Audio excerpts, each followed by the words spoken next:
सी voter वालों ने एक सर्वे करवाया था और उन्होंने सीएम फेस की जो रैंकिंग थी उस पर 3 नाम आए। वरीयता क्रम में कहें सबसे ऊपर तेजस्वी, नीतीश जो थे वो तीसरे नंबर पे थे और प्रशांत किशोर दूसरे नंबर पे थे। एक चीज तो है, जो आप पटना की सड़क से लेकर के आप मोतिहारी की सड़क पर पहुंच जाए या मधुबनी के किसी गांव में पहुंच जाए, प्रशांत किशोर की चर्चा हर चौक चौराहे पे गली मोहल्ले में कहीं बैठ जाइए, लोग उनको जान रहे हैं। जो शुरुआत में उनके बारे में कहा जाता है कि टिकेंगे नहीं, चले जाएंगे, तो जो चंपारण की भितिहरवा से उन्होंने अपनी शुरुआत की, अब लगातार 3 साल तक खुद ही कहते हैं कि 5000 गाँव में हमने पदयात्रा की है, लगातार डटे हुए हैं। एक तीसरी ताकत बनते हुए दिख रहे हैं, नजर आ रहे हैं चर्चा के आधार पर।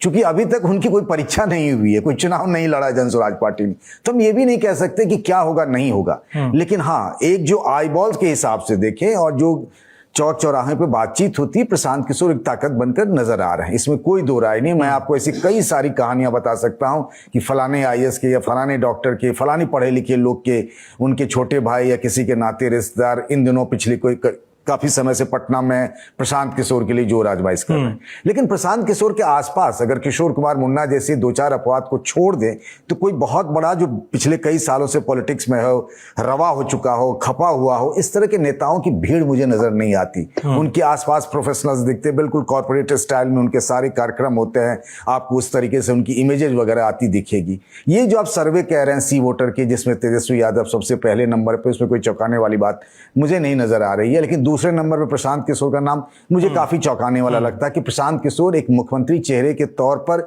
दूसरे नंबर पर दिखाया जा रहा है। बीजेपी के नेताओं की अगर हम खास तौर से बात करें तो उनको लगता है कि सबसे ज्यादा प्रशांत किशोर के होने से डेंट अगर किसी को है तो वो बीजेपी को लगता है, बीजेपी को लगना है। एजेंडा वो जरूर सेट कर रहे हैं। किसको पता था सम्राट चौधरी के बारे में, अशोक चौधरी के बारे में, मंगल पांडे के बारे में, दिलीप जायसवाल के बारे में, संजय जायसवाल के बारे में। ये काम तो आरजेडी और कांग्रेस का भी होना चाहिए था, लेकिन उधर से तो कोई ऐसी बात ही नहीं आई।